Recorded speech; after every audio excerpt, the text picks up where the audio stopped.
marvada. Você fez de mim uma hipócrita. Você fez de mim uma cínica. Você fez de mim uma mulher, sei lá, uma marvada.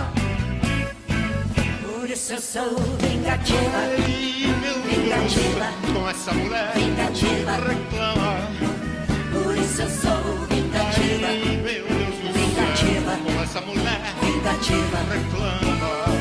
Por isso eu sou vingativa. Ai, meu Deus Vingativa. do céu. Com essa mulher Vingativa. reclama.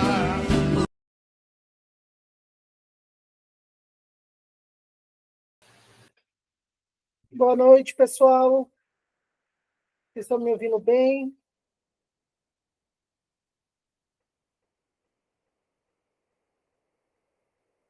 Esperar mais um pouco para entrar mais pessoas e a gente já vai começar, tá?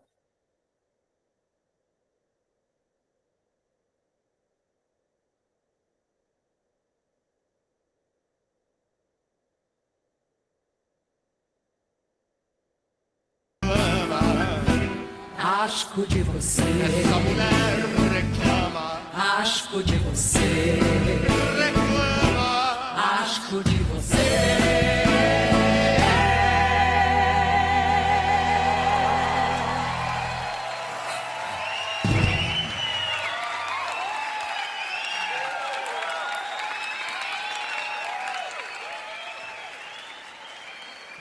A gente vai fazer uma música dos Beatles que demorou 8 anos para Yoko Koko liberar a letra em português, que é uma gracinha, e ela não entendeu porra nenhuma. Agora, depois de 8 anos, a Japa liberou.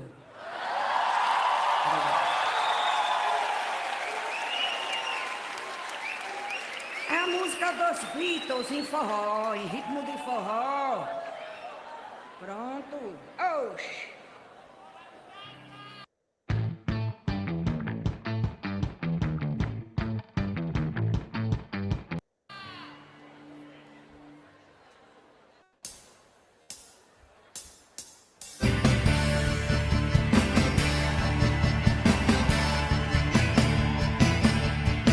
O bode saiu com a cabra, foram andar a pé.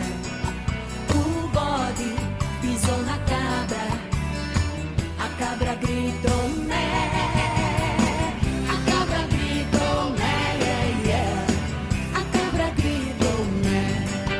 A cabra estremecida, com tanta dor no pé. O bode arrependido pediu desculpas, né? Pediu desculpas. Então tá, pessoal. Boa noite novamente. Meu nome é Alisson, sou o moderador aqui, né, desse curso que a gente está tendo de agente cultural. Hoje a gente vai continuar um pouco da aula da semana passada, que a gente estava falando sobre empreendedorismo e finanças, e estava falando um pouco sobre a gestão organizacional.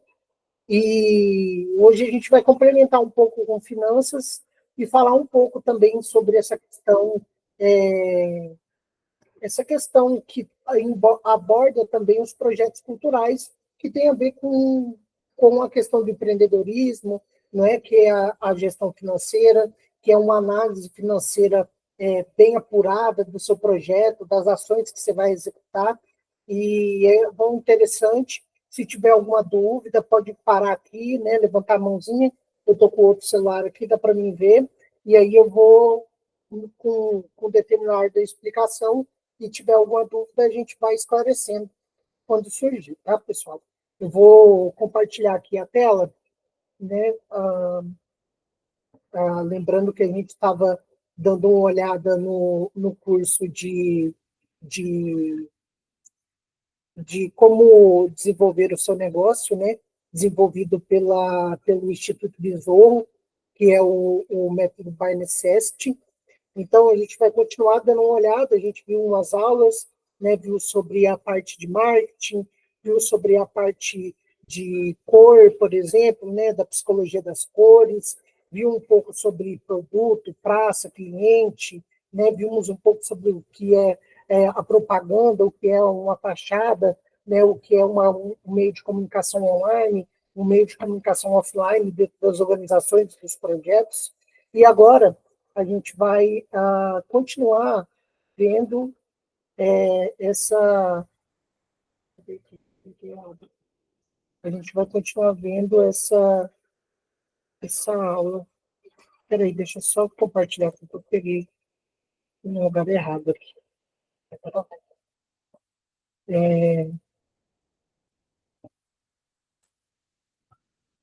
Então, pessoal, como eu estava falando na explicação, né, a gente viu um pouco da necessidade também que todas essas ações que a gente faz dentro de uma empresa, de uma pequena organização, independente de seu porte, né, uma grande, uma média empresa, claro que isso tem diferença de recursos, né, de quantidade de funcionários, de equipe, mas é interessante a gente ver e como isso a gente pode empregar tanto no negócio, numa proposta de negócio, como a gente pode empregar também num projeto cultural. Então, voltando nisso, é interessante a gente sempre analisar, na hora que a gente vai fazer, por exemplo, escrever o nosso projeto cultural, o que a gente tem disponível de recursos humanos, o que a gente tem disponível do nosso operacional construído como metodologia, como ações já executadas, o que constrói o nosso know-how de conhecimento que a gente pode aplicar tudo nesse novo projeto que a gente está construindo, que vai submeter em algum lugar. Então, lembrando e recordando, né, que o agente cultural ele vai cuidar de toda essa parte da gestão, toda essa parte da elaboração não só do projeto, mas também da execução junto com o produtor cultural. Então, muitos desses projetos, e eu estava conversando, a gente conversou um pouco na aula passada também, que às vezes você pode ter a previsão de captação de recursos, né, que seriam responsáveis por nossas vendas, entre aspas. Desculpa, mas essa captação de recursos, ela, por exemplo, num projeto cultural, ela tem que vir bem descrita o como você vai fazer, né? Porque ela, como você tem um recurso público e ele já tem um fim específico, você não necessariamente, ou melhor, você não pode realizar uma ação que você não previu. E tudo que você não previu, ou você previu e não consegue executar, você tem que entrar direto, em contato direto com quem que é, né, que está organizando o edital, e solicitar autorização para fazer essas modificações. Mas vamos lá, se você planejou, né, por exemplo, um festival cultural ou alguma coisa, e eu sei que vai ter cobrança de ingressos de alguma forma, né, ou um patrocínio, isso tudo depende do nosso planejamento também, você tem que deixar descrito na hora de você organizar esse projeto, porque é interessante também para você fazer as análises, né? Então, a gente vai partir do momento, e o agente cultural a gente tem que pensar também, que você pode chegar um momento da sua vida que você esteja trabalhando só com isso. Hoje não é a realidade de bastante, né, de muitos agentes culturais que têm outras formas de renda, não depende só daquilo.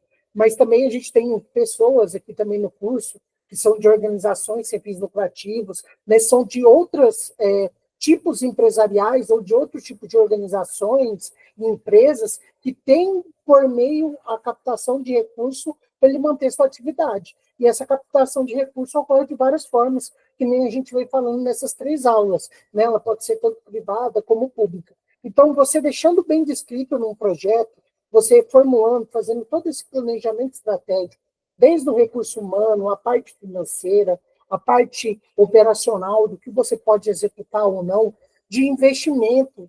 Eu tenho um investimento de terceiros, eu tenho um investimento da prefeitura, um investimento privado, que pode me auxiliar nesse projeto. É muito interessante a gente também descrever e trazer isso, né? Eu falei sobre o edital de Minas que eu participei, e hoje eu voltei aqui para Uberlândia, hoje eu fui fazer uma prova, e fui conversar com o meu professor ali da Uniub, que é o Stefano, que ele vai dar uma aula para nós dia 18, a gente vai falar sobre IA, tecnologia, né, inteligência artificial, acho bem interessante a gente abordar um pouco disso. E eu previ 800 pessoas na minha ação que eu queria executar. Então, não é um número pequeno de pessoas. Então, eu já sei, e até minha pontuação mudou por causa disso, foi uma pontuação lá no relatório de avaliação que eu recebi, que ele poderia ter uma abrangência maior. Então, necessariamente, essas ações que eles estavam fomentando, pelo menos aqui em Minas, o objetivo eram grandes ações, né? Eram grandes eventos. Então, é uma forma que, às vezes, o recurso não compensa você fazer aquele evento ou determinada organização de um congresso ou qualquer outra coisa, porque ele demanda muito gasto, né? Lembrando aquilo que a gente estava falando da aula passada, sobre o que é um custo fixo, um custo variável, o como que você vai avaliar isso aí no seu projeto, né? Entender o que é importante, ter gastos, por exemplo, fixos, que você não tem jeito de cortar, e os variáveis é aquele que você pode planejar, remanejar um pouco melhor, mas tudo isso a gente já tendo em vista, na hora de construir o nosso projeto fica muito mais fácil.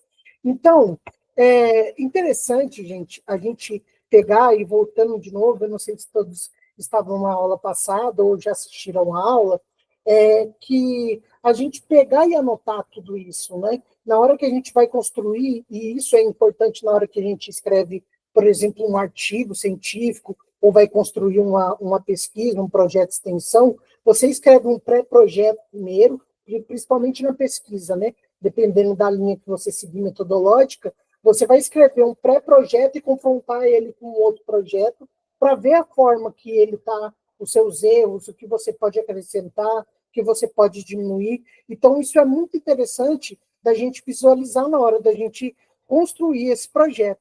E por que eu estou frisando tanto? Porque a gente já está entrando na nossa quarta aula, então a gente já está na metade do nosso curso, e agora vai ser a parte que vocês vão ter que executar vocês mesmos, né? Com todos esses conhecimentos, esses materiais que a gente já entregou, já passou para vocês, vocês já têm a capacitação e o know-how de construir, né? E aí a gente fez aquela enquete no grupo do WhatsApp, a maior parte tem objetivos em editais culturais. Então, vocês já têm como construir esse projeto que nós vamos avaliar depois. Vocês vão enviar para nós, né? Eu vou definir agora, mas até a primeira semana de junho, vocês vão ter que enviar esse projeto, e aí vocês vão construir ou dentro de uma visão de empresa, ou dentro da visão do edital que vocês querem. E aí vocês vão identificar o edital lá para a gente conseguir dar um feedback bem legal para vocês. Então, isso eu vou mudar um pouco, não vai ser uma atividade obrigatória, mas vai mudar um pouco a nota na hora da finalização do curso, quem entregou ou quem não entregou, tá? Então, mas é interessante para a gente conseguir ter, para você também ter uma outra visão, uma visão de avaliação também desse projeto que vocês têm a intenção de construir, né? De colocar ele em prática. Então, vai ser bem interessante, e isso realmente, então, revisar as aulas, dar uma olhada no material, principalmente nessa definição de cultura, e esse elenco da cultura com essas realidades de cada comunidade onde vocês vivem. Pode falar, Jacira, você levantou a mão?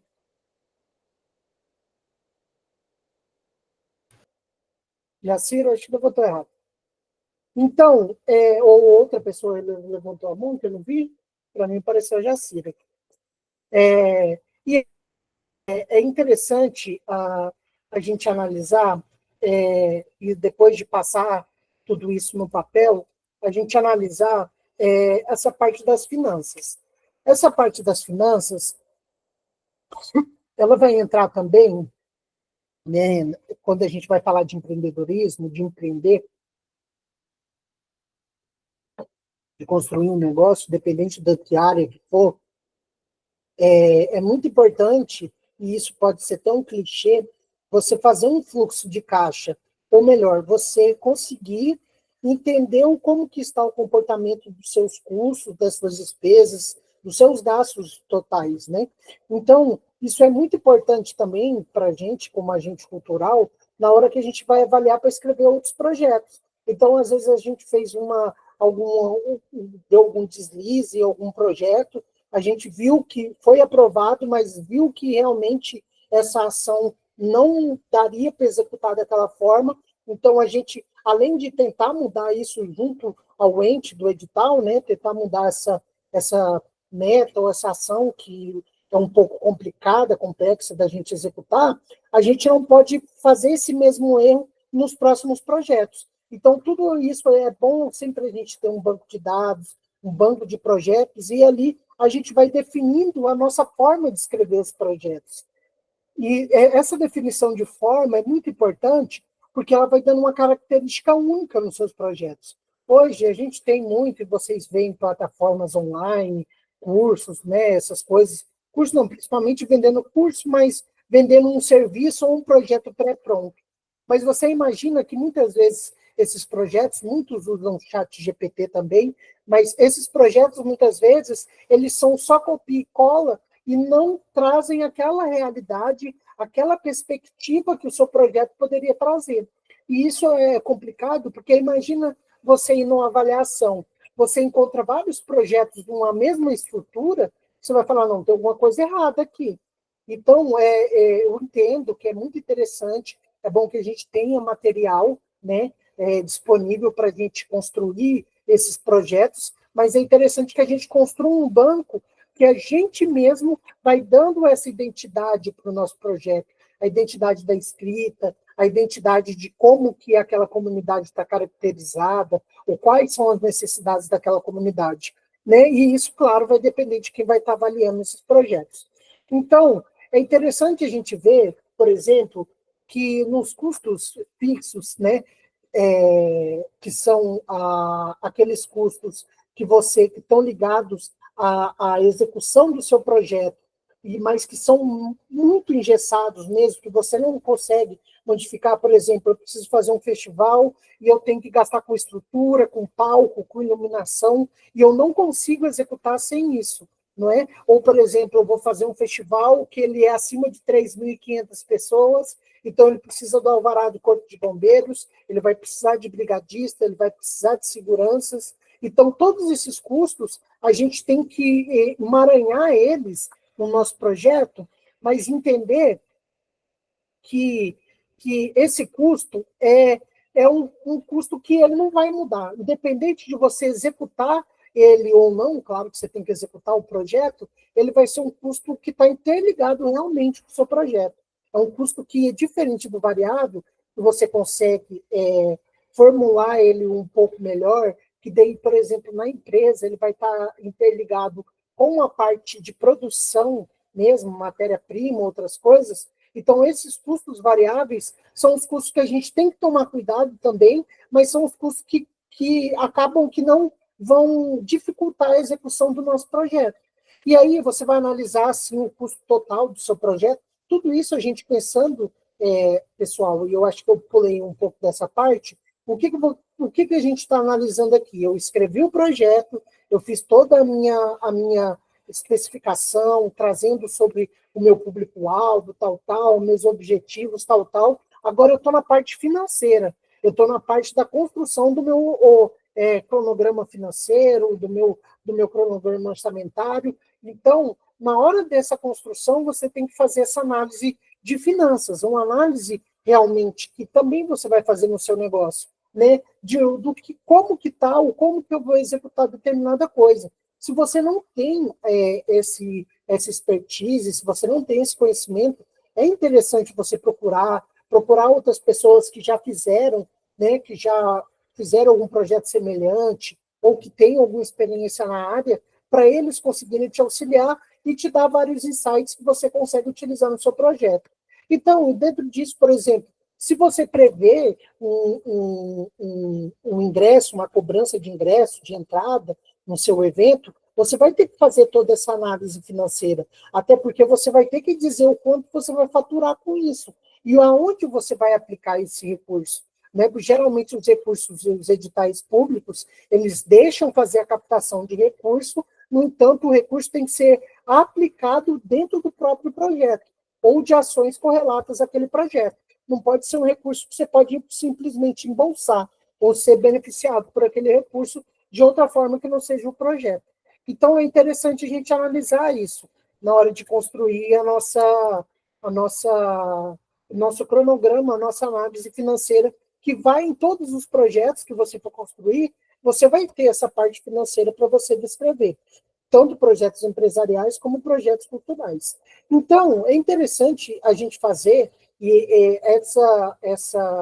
essa telinha aqui, né, que é um card na metodologia, que depois monta um Canva e você vê toda a sua progressão na hora da construção da ideia.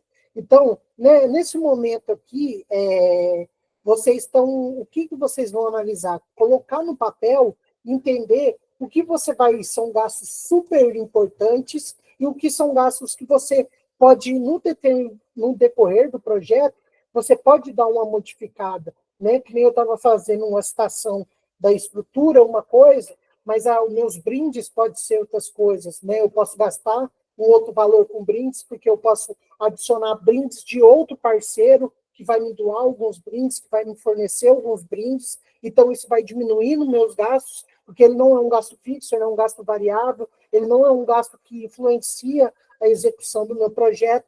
Então, é interessante a gente fazer, e essa análise também vai ser no negócio, ou independente do que for, entender o que são esses gastos, esses custos, né, as despesas fixas e as despesas variáveis, e colocar no papel e fazer um fluxo de caixa.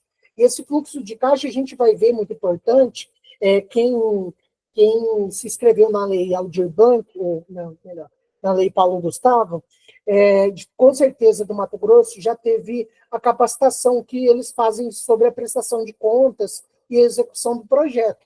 Então, uma das sugestões do pessoal foi organizar planilhas, e não só planilhas, organizar um fluxo do que gasta, do que você entra, de todas as notas, de todos os orçamentos que você já vai fazendo esses pagamentos, porque na hora de você fazer a prestação de contas, você já tem tudo isso fechado, você já tem todo aquele material que você vai precisar enviar em algum momento, ou naquele primeiro momento até um determinado, né, até 30 dias, por exemplo, 60 dias depois do término do projeto, você tem que enviar a prestação de contas, ou no momento posterior, quando eles vão pedir alguma informação complementar, ou vão pedir esses dados de uma forma completa, que às vezes eles não pediram anteriormente. Então, você construir isso, deixar já todos esses materiais já guardados, trazer esses orçamentos e fazer também essa análise financeira, vai fazer muita diferença na hora de você executar e prestar contas do seu projeto, né? Porque como agentes culturais e a gente vai utilizar muito recurso público, a gente tem que ter um cuidado muito específico com esse recurso. A gente tem que ter um cuidado, porque muitas vezes, se você não executar corretamente, na maioria das vezes, você vai ter que devolver esse recurso. E esse recurso vai ser devolvido como? De quem? Do bolso de quem? Do proponente, de quem está lá com o nome da organização ou da pessoa responsável, e até dependendo do que fosse, pode ser uma coisa judicializada, não é? Então, é uma coisa que a gente tem que tomar muito cuidado e fazer essa análise. Então, a gente tem que entender que essa área cultural, a área de empreender, a gente tem que ter a paixão por transformar ideias em realidades. E esse transformar ideias em realidades vai fazer você também, não que animar, mas te dar um up, porque muitas vezes pode ser, né, e às vezes você é contemplado lá com o edital, mas na hora que você vai executar realmente ele, você vê que não é aquela facilidade que você imaginou. Você vê que tem vários adenos e várias situações que acabam que dificulta mesmo, que você tem que se virar nos 30 para conseguir contornar aquela situação. Então, essa análise também financeira é interessante a gente, como agente cultural, analisar, né, ver, observar como está sendo construída, porque se você tem determinados projetos, esses projetos, por exemplo, né, lembrando que a lei Paulo Gustavo, a lei Aldir Blanc agora é perene, né, ela vai além de 2027, vamos falar que você constrói, né, você consegue construir toda uma equipe, todo um quadro, né, toda uma organização ali, que você consiga, em vários anos consecutivos, estar captando recurso desse edital, de outros editais também. Então, acaba que aquele serviço ou aquela ação única que você fez, ela se torna uma coisa da sua vida, uma coisa de captação de recurso, até pessoal, né? Porque você pode prever, sim, né, um gasto, um pagamento para pessoal, né? O produtor, o agente cultural, ele vai receber, quem vai fazer a prestação de contas também, tudo isso pode estar previsto lá e é importante a gente prever, né? Porque ninguém trabalha de graça, nem relógio, né? Como é o ditado. Então, é importante a gente analisar e desenvolver também as nossas competências pessoais, não é? Porque todos esses projetos, essas ações, a gente tem que levar não só para a nossa vida profissional, mas para a nossa vida pessoal também, porque muitas ações impactam culturas, impactam sociedades, né, comunidades ali, e isso é bem importante. É por isso que essa lei nasceu, a Aldir Blanc, ela também é um objetivo de fomentar e desenvolver a cultura. Então, às vezes, pode ser uma ação pequena, mas você está fazendo um impacto muito grande, você está propiciando um impacto muito grande para uma determinada comunidade. Isso é muito importante, principalmente na vida do agente cultural, né? Não só a publicização das suas ações, mas essa que daí você vai ver através, por exemplo, da análise daqueles impactados pelo seu projeto. Então, você vai ter que fazer pesquisas, outras formas de coleta, como estava falando na aula passada, outras formas de coleta de dados, para você conseguir ter os insights de como esses membros dessas comunidades receberam esses projetos, receberam a ideia do seu negócio. Então, é muito importante a gente ver e analisar isso. E aí, dentro disso, é interessante a gente ver, deixa eu colocar aqui, vou compartilhar. Ali.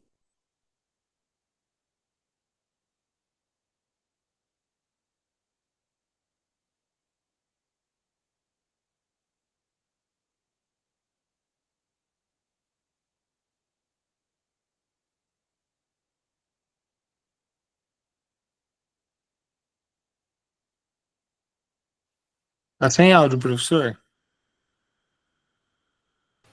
Voltou? Desculpa. Oi, voltou? Voltou. Sim.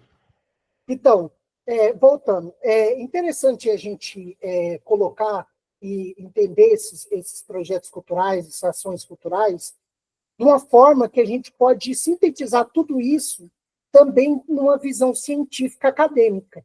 Por quê? Muitos projetos culturais e muitas ações culturais, elas são baseadas não só nos princípios de pesquisa, mas de extensão, né, que são os pilares da construção acadêmica e da ciência também, mas essas ações, como você, muitas vezes, dentro da comunidade, você vai estar, que daí se chama isso, dentro da pesquisa, por exemplo, chama pesquisação, ou se for uma pesquisa laboratorial, você está criando um ambiente, você está criando um determinado fator ali que vai te dar resultados para você analisar.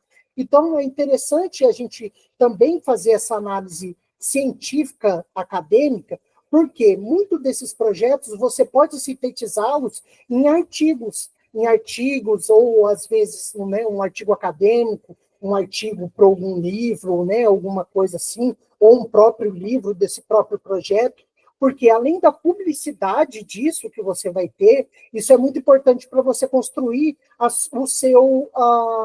o seu portfólio, né, o seu currículo profissional como agente cultural. E isso importa, e isso é válido na hora de você comprovar, tanto em Minas, no Mato Grosso, em outros que eu já participei, toda essa produção acadêmica, eles também contam, como ela, se ela for vinculada à seara cultural, sociocultural, elas também contam como produção, como know-how cultural. E isso vai fazer muita diferença na hora da sua pontuação. Então, na hora que a gente entende que todos os projetos eles vão ter um quê? Uma interação dialógica, um impacto de transformação social, uma interdisciplinaridade, uma interprofissionalidade, né? Então, a gente vai trabalhar várias disciplinas, várias visões de mundo e também visões científicas sobre aquele determinado assunto.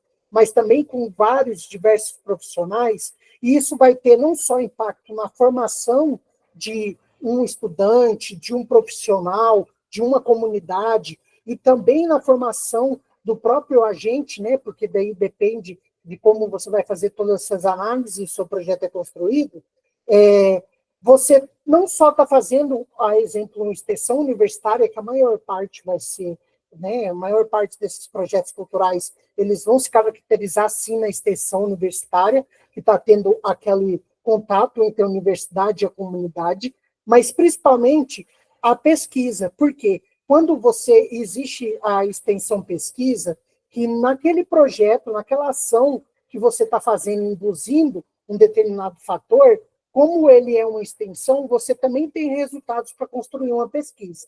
Então, entendendo isso, vocês vão conseguir construir um artigo científico, vocês vão conseguir construir um projeto científico, um projeto para determinada pesquisa científica. E isso também, a gente como agente cultural, né, tem algumas pessoas que são formadas aqui, né, professores, então você também tem muito aparato dentro de outra área de fomento, que é a área da pesquisa, inovação, da ciência, né? A área da ciência tem muito recurso para ser captado, principalmente por organizações sem fins lucrativos. E quando você tem essa visão um pouco mais associada com instituições de ensino, universidades, faculdades, e isso é muito interessante a gente fazer isso também, porque isso dá uma base a mais para o nosso projeto. Quando você faz essa associação com organizações que já têm nome, já constroem já alguma coisa para a comunidade. Isso é muito importante da gente ver. Então, é muito importante a gente associar isso na pesquisa, né? E eu vou mostrar um livro para vocês aqui. Esse livro, eu trabalho bastante com ele, eu vou abordar um pouquinho sobre ele também. Esse livro é da professora Maria Lúcia de Afonso, que ela é professora da UFMG, e é interessante esse livro, ele é Oficinas de Dinâmica em Grupo, um método de intervenção psicossocial. Esse livro, ele sintetiza não só essa visão, né, da organização dessas ações culturais, mas ele vai sintetizar sobre as rodas de conversa, as ações de dinâmica em grupo que têm uma visão psicossocial, um impacto psicossocial. Então, esse livro eu já utilizei em muitas coisas, já utilizei em artigos também, que eu já escrevi. Ele é bem interessante, esse livro, e a gente vai ver, né, vocês podem procurar, tem algumas coisas, eu vou colocar no material lá, o primeiro e o segundo capítulo, eles estão disponíveis, e é o que a gente vai abordar aqui. Mas é interessante a gente também pegar, na hora que a gente vai construir um projeto cultural, a gente fazer essa associação com livros, com materiais, com referências bibliográficas, que a gente não só, que pode ser que a gente não vai citar ali no projeto, conforme regra da BNT, conforme se fosse um artigo, mas depois que a gente utilizou tudo, executou o projeto, a gente pode construir de uma forma acadêmica científica esses resultados, né? E aí a importância da gente utilizar não só a inteligência artificial, utilizar ferramentas, né, como Excel, utilizar planilhas, fotos, né? Então, a importância do registro não é só para a gente organizar uma prestação de contas, mas é também para descrever, às vezes, um projeto, porque muitas vezes você não pode colocar lá no seu projeto que você executou, mas no seu portfólio você pode colocar que você executou. Você pode colocar que você tem uma metodologia X ou Y que você trabalha. Por exemplo, eu já há alguns anos, né, e já tenho algum know-how, uma experiência já com educação popular, que é um dos pilares que a gente construiu esse curso. E, por exemplo, quando a gente vai analisar essa formação de grupos, de temas que a gente vai trabalhar, e isso pensando já no momento inicial do planejamento do projeto, é importante a gente ver como esses resultados vão impactar aquela comunidade. Então, como esses resultados eu vou trazer, né? Claro que tudo isso não só planilhado, tudo isso é tabulado, tudo isso é formalizado de alguma forma, né? Num papel, em algum documento, num livro do curso, né? Em alguma forma que eu possa passar para o meu público, mas depois eu posso utilizar aquilo lá como base de análise. Então, é importante a gente ver e associar com essas literaturas. E aí, eu vou trazer um pouco aqui, para a gente dar uma olhada. Se alguém tiver alguma dúvida, pode levantar a mão aí, tá? Eu vou disponibilizar, ainda não disponibilizei lá, mas é muito interessante no grupo, aquele no Google Drive lá, que tem alguns documentos. Eu vou disponibilizar esses aqui também. É interessante a gente ver, e é isso que eu trabalho muito com esse método, que ele diz respeito ao planejamento não só do momento inicial lá do seu trabalho, do seu projeto, mas também você pode utilizar esse planejamento, essa forma de planejamento, na hora de você executar a parte financeira do seu projeto, que é o que nós chamamos de planejamento flexível. Esse planejamento flexível, ele é proposto pela professora Maria Afonso, né, sistematizado, na verdade, por ela, e aí ela vem falar que é um momento deixa eu pegar aqui certinho, deixa eu tirar essa barra aqui que está atrapalhando. O que é esse planejamento flexível?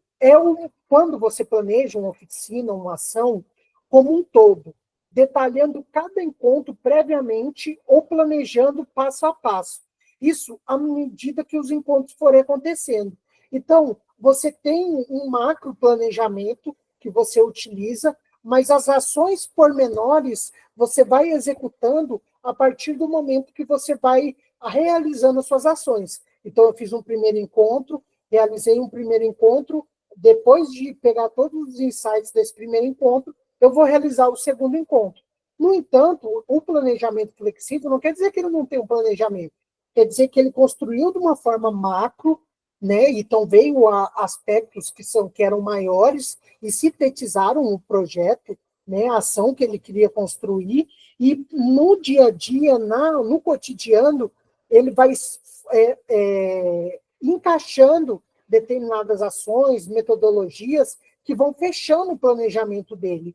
Então, vai chegar no momento final da execução do projeto dele que toda aquela metodologia se encaixou.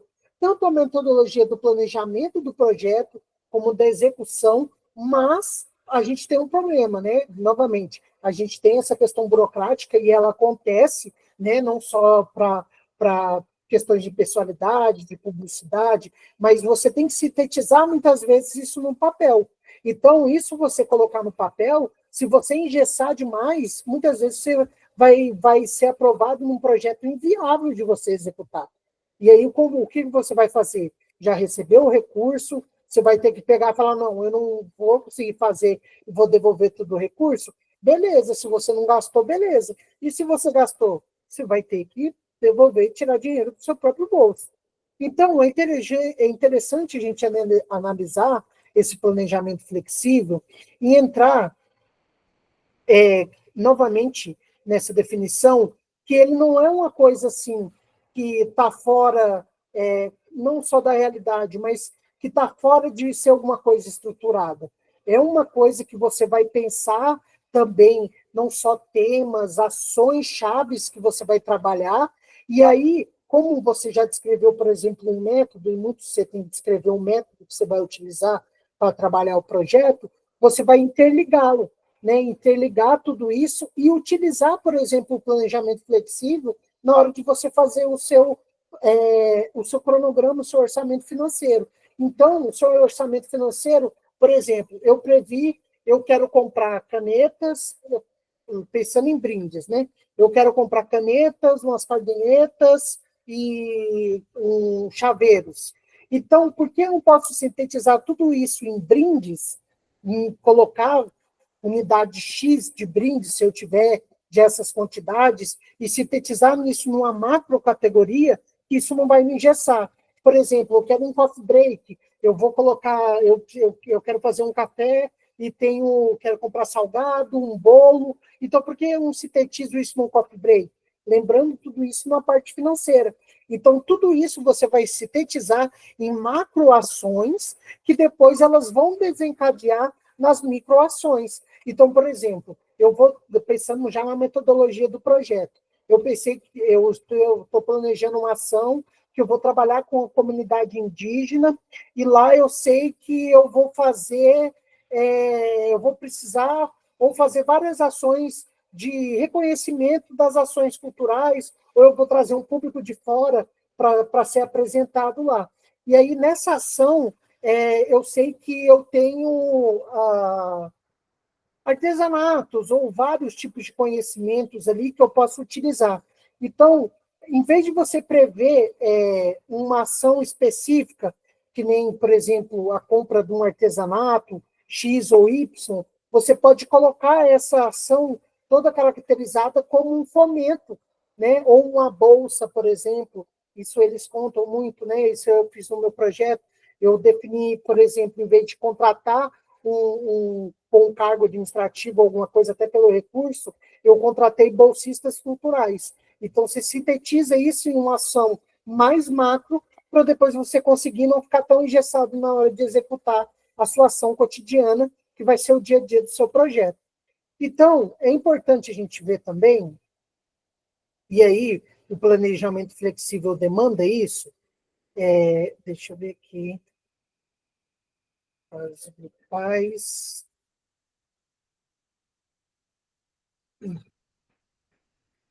Peraí, deixa eu abrir aqui.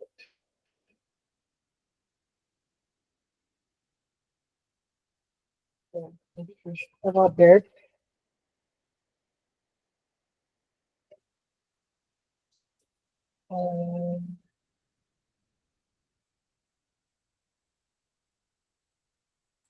Então, eu não estou achando, mas é interessante a gente ver, na hora desse planejamento, e aí já pensando, por exemplo, na parte pedagógica, a gente fazer a análise por vista do planejamento flexível, você vai fazer, por exemplo, uma meta X, né? Uma ação com um grupo X numa escola, tanto faz. E aí, na hora que você for executar essa ação, você definir não só temáticas, mas assuntos, palavras-chave que vão nortear essas suas ações. E isso vai fazer, principalmente se você definir assuntos, isso vai ficar muito mais fácil na hora de você executar esse planejamento e fazer o esclarecimento dessas ideias, dessas ações que você vai executar. Então, gente, alguém tem alguma dúvida de alguma coisa? Alguém está... Vi que vocês estão todos caladinhos hoje, quarta-feira. Aqui em Minas, pelo menos, está frio, e no Mato Grosso estava um calor. E eu tinha voltado, eu sei que alguns entraram depois, e que vou assistir depois, só relembrando, que a gente vai ter que fazer uma ação de vocês construírem esse projeto, essa ação de vocês, e enviarem para nós para a gente avaliar e dar o feedback para vocês. Hoje a aula vai ser um pouco mais curtinha, porque semana que vem a gente vai precisar demandar um pouco mais tempo para a gente começar a introduzir um pouco mais sobre a ênfase do nosso curso, né, que a gente já trabalhou a inovação, e aí agora a gente vai trabalhar um pouco sobre a inclusão e a diversidade. Então, a diversidade a gente já abordou bastante coisa, principalmente na hora que a gente foi ver a parte cultural, não é? Porque a diversidade não tem a ver só com questões de gênero, sexualidade, mas também com questões culturais, questões econômicas, não é? E quanto à inclusão também não é só também a ver com gênero ou com outro grupo minoritário, mas também a gente entender, né, a questão dos portadores, né, dos deficientes, das pessoas com deficiência, o como elas estão inseridas na sociedade, o como que essas ações culturais elas também impactam nisso, né? Então, tanto a sua ideia de empresa como a sua ideia de ação cultural, ela também pode impactar nessa parte da inclusão. Muitos projetos obrigam ela a ter essa contrapartida de inclusão. Então, é importante a gente ver desde os pronomes de tratamento, né, até as ações, como um tradutor de Libras, né, colocar um vídeo que seja gravado, com legenda, com a legenda maior, não é? Então, é importante a gente ver tudo isso e conversar um pouco mais, né? Trazer experiências. Eu vi que a gente tem algumas pessoas que têm, né, que são deficientes também, que estão inscritas no nosso curso. Então, se tiver no dia de aula, na próxima aula, também não conseguir passar um pouco dessa realidade para nós, para a gente entender e se colocar, ter empatia, né? Se colocar no lugar dessa pessoa, porque isso faz muita diferença não só no nosso planejamento, mas na hora da análise desse nosso projeto, não é? Porque ele sendo incluso e tendo essa parte de inclusão e diversidade, ele ganha umas pontuações muito boas, tá? Então, por hoje, pessoal, vai ser só isso mesmo, tá? Eu agradeço a presença de todos. Acaba que essa aula vai ser um pouco mais curtinha, porque eu não consegui terminar um outro material que eu estou preparando, então eu vou deixar para a aula que vem. E aí, eu já acertei com o professor Stefano, a gente vai ter uma aula dia 18, vai ser com ele, a gente vai conversar sobre empreendedorismo e inovação, e aí eu estou terminando de conversar com a professora Rosário, para a gente fazer essa parte sobre a parte psicológica, trabalhar um pouco, não só o impacto disso tem nas comunidades, mas o como é importante a gente ver não só essa abordagem psicossocial, mas a abordagem psicológica que os projetos têm. Isso é importante a gente conseguir sintetizar isso e conseguir afunilar isso nos nossos projetos. Então, gente, eu agradeço a todos, uma boa noite, e qualquer dúvida a gente vai conversando, tá? Boa noite, professor. Boa noite, pessoal. Boa noite a todos.